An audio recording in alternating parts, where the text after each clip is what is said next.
Hi, my name is Danny, and I'm going to be talking to you today about a chapter from Working with the Law, and that is the law of supply, which is the third law in here. So I'm going to share with you how I have translated this chapter, because I think that this book, it's not the easiest to read. It's kind of like reading it in a foreign language. And if you were new to that language, so let's say that your main language is English, but you're learning Spanish, if you were to read a chapter in Spanish, you wouldn't just read the whole lot in one go, because you probably wouldn't be able to understand everything that's being said. You would read each chunk and you would translate each chunk until you understood in your head what each paragraph or sentence was trying to say. So this book, I have translated it in my language, in how I best hear it, and I have put this together in case anybody hears it in the same way that I do. So, working with the law of supply. Now, it starts off with a fantastic quote right at the top. If you can see this on my camera, right at the top here, which is, "Ask, and it shall be given you. Seek, and ye shall find. Knock, and it shall be opened unto you." So I translated and hear that as you need to actually knock on the door for somebody to open it and allow you through. You can't just stand there and wait for the door to be opened, because it's probably not going to happen. You need to take it upon yourself to knock on that door or ask for what it is that you want, and it will come to you. There is enough of everything to go around. You just need to be loud and clear and take action for what it is that you actually want. Every time you go up a level, your vision to see another level further up becomes apparent. So have you ever climbed a mountain? Because I actually did my Duke of Edinburgh, bronze, silver and gold, and there was definitely mountain climbing involved with that. And we went to the Peak District to do one of them. And every time I could see the top of the mountain, and I thought, right, that's the top, that's where we're going. I got to that top and realized it wasn't the top. There was another top. So I was like, oh, okay, so that's the top. That's the next bit's the top. We'd get there and realize that wasn't the top. It was like every time I thought I saw the top, it wasn't. Once I'd got there, there was more, there was more, there was more. So in life, we see the top, we see where we're going, and we're like, oh, that's where I want to go. That's what I want. And you reach that level, and then what happens is you see another step, another step, another step. So you're constantly striving for more, for more, for more. Like you'll never ever become just 100% satisfied, like this is my lot, and sit down, because that's where we start to wilt, and that's when we start to die. So what you want is to embrace the fact that you're always looking for the next, the next, the next. And that's exciting, that's adrenaline, that's living, it's adventure. That's okay, that's normal. You don't need to be completely content with absolutely everything. You want to be striving for things, and don't let me take that away from gratitude, because yes, we're grateful for what we have. There's no ungratefulness in what I'm talking about. You're grateful for what you have, but you're excited about what else is coming, what's next. The supply is never ending, doesn't come to an end. If you ever bought a house and wanted to do the house up, you don't just do the house up and then you're like, right, that's it now for the next 60 years. Let's sit down on the sofa and that's our lot. Like you're always thinking about what next, what room next, what should we do next, what about a new sofa, what about this, what about that? The supply is always there, and it's us that are tapping into it. And whatever we spend our days expecting, whether we expect good or we expect bad, that's what we're going to get.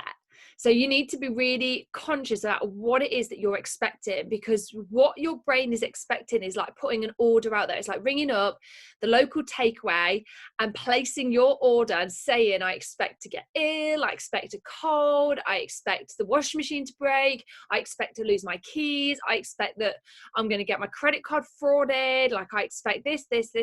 Like whatever's going on in your brain is an order, and you need to think that that is being placed. Every time you think something, that order is being placed out there. So you've got to change what it is that you're expecting. Expect greatness, expect good health, expect your eyesight to carry you through the years, expect to have all of your marbles about you, like your brain's like constantly engaged and all tuned in and switched on. Expect that if you've got a family, that good things are going to happen to them. Expect that the washing machine is going to last years and years, and that the car MOT is going to pass. Like expect greatness, because it takes the same amount of energy and effort, and everything you do think and expect is what you're going to get. So you need to focus more on the things your mind is wanting. Reduce the things that your mind thinks about, which you don't want to attract in your life. just sums that up. Now, which comes first, seeing or believing? And which one do you think? The answer in this book is believing. That is what comes first. If we plant an acorn in the soil, actually, I should have took a breath there because this is a brand new point and I love this point. So, and the answer is believing, full stop. New topic. If we plant an acorn in the soil, it becomes a tree. Every year, the tree drops leaves to the ground, which make the soil fertile. When the tree dies, it decays into the ground and the decomposed timber slowly becomes part of the earth into peat and coal. The coal is mined and brought into the home as fuel. The fuel is burned into ashes. The ashes supply food to the soil, which eventually become another seed. So the cycle starts again. Now, I love that because I never thought of it that way. I used to think, yeah, you plant a seed in the soil and eventually it grows a tree and that's that. That's the end of that. When the tree dies, that's that. And I never thought about how the cycle actually works. So like the leaves falling off every year, they go into the soil to allow it to be fertile, and then when the tree eventually dies, it goes into the ground and becomes coal, and that goes into the home to be fuel, and then that's burned, and then that goes into the atmosphere like that. It is a cycle, the cycle of life. I never thought about it that way, so I found that concept really, really interesting, and particularly talking about supply, like it doesn't end, there's no end, it just turns into something else. And this is on the same topic. So the substance of the tree changes many times. So we see it give off gases, heat units, chemicals, etc. Not one part has been lost. All the supply there ever was is still there and always will be. Nothing is ever wasted or lost. There can never be a shortage of supply. It's constant.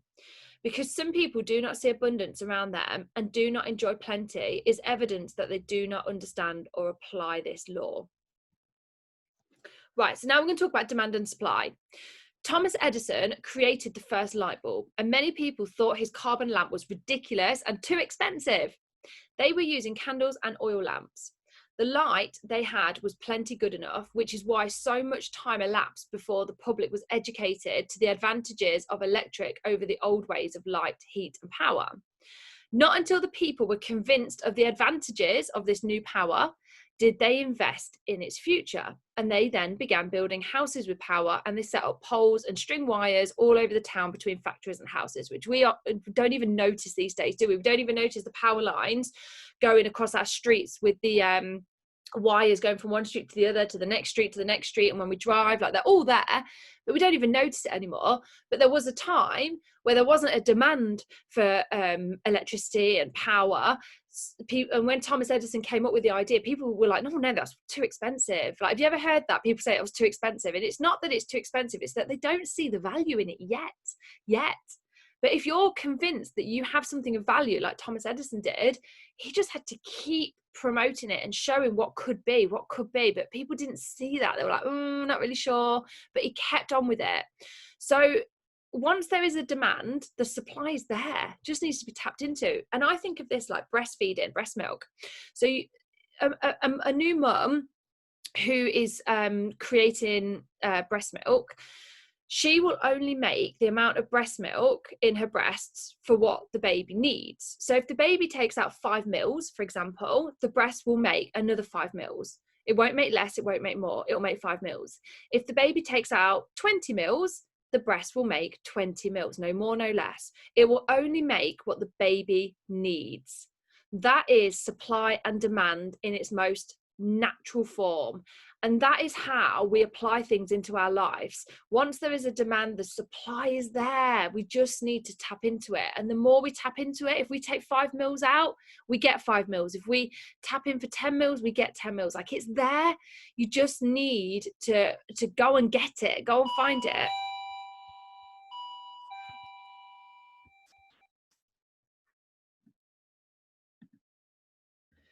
Oh, so sorry about that. That was my doorbell.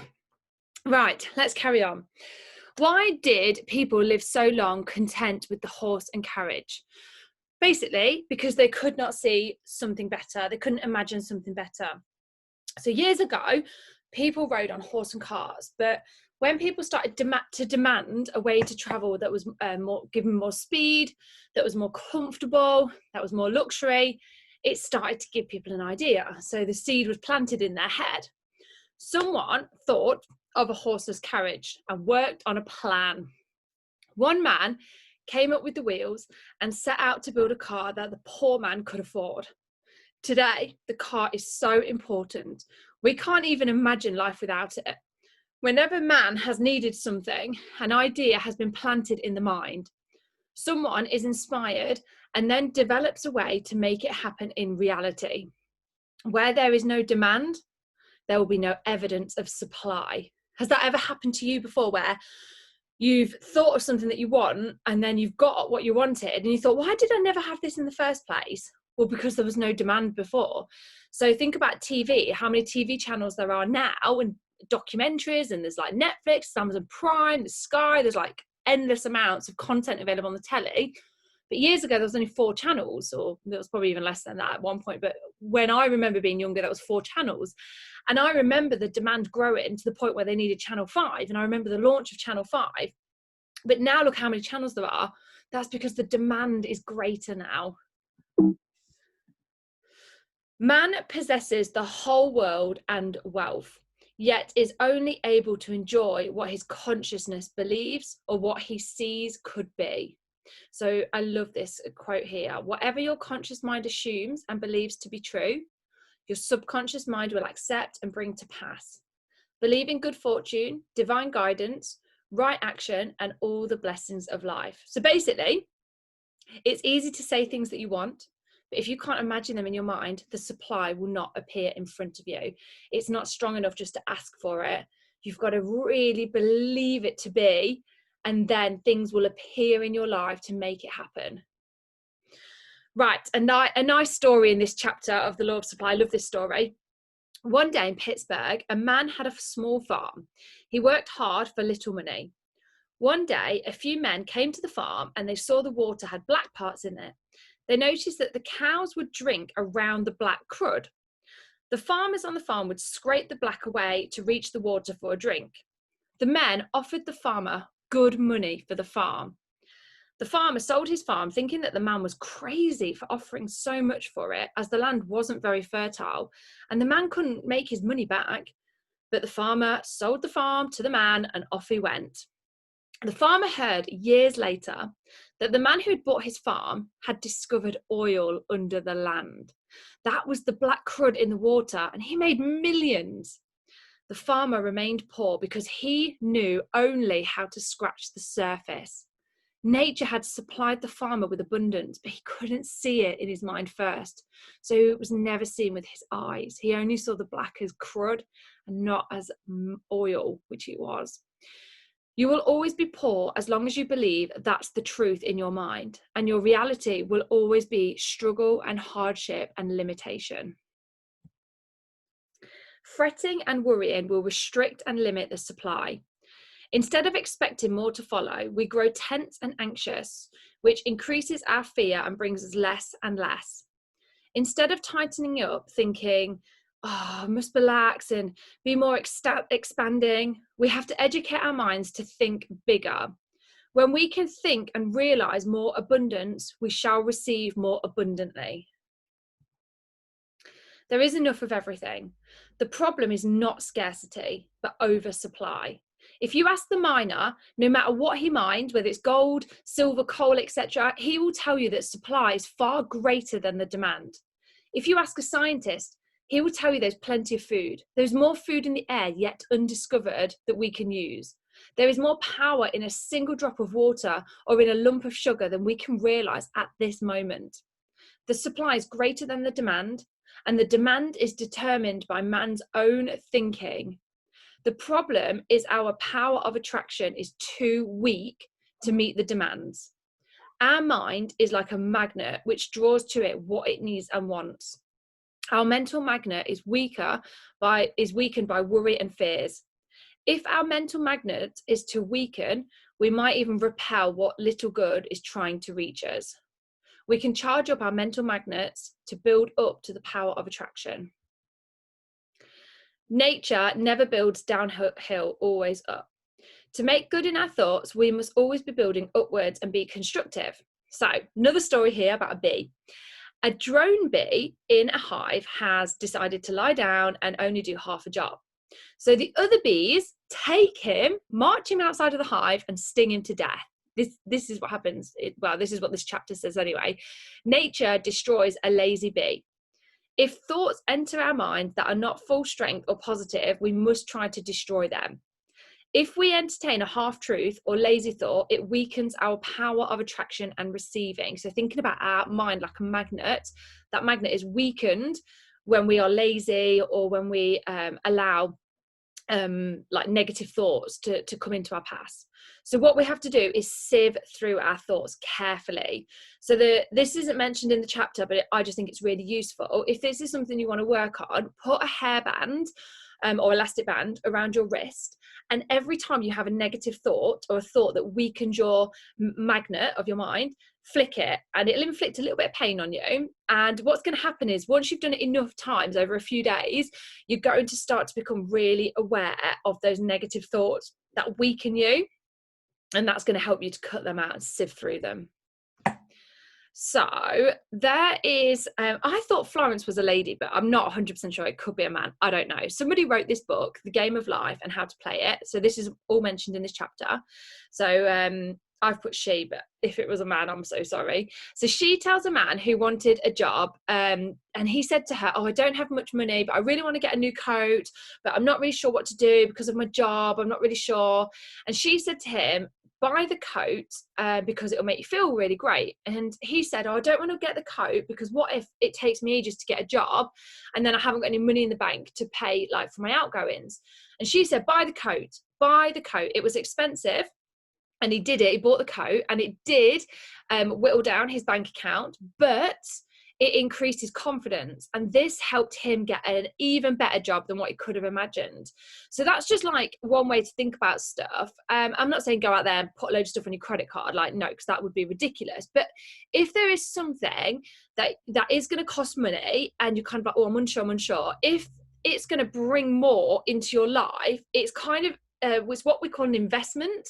So I think about this with books. Like a book costs money. So let's say it costs £10 if you're talking in English sterling, or $10, and you're like, oh, that's going to lower my bank account. But if you read the book and it teaches you to be more confident or to have more self-belief, or it teaches you a skill like how to use like LinkedIn, for example, that then turns into an investment which brings you more afterwards. So sometimes it's that saying, isn't it? You've got to spend more to get more. So looking at things as an investment rather than just like an endless money pit. Now obviously there are some things that's not going to bring you anything. You can't say that's an investment. You can't go and buy like a giant swimming pool in your garden and say it's an investment, because what's that going to bring you unless you are going to go into the swimming pool business? I don't know, maybe so then. But for most people, that's not an investment. That's a waste of money.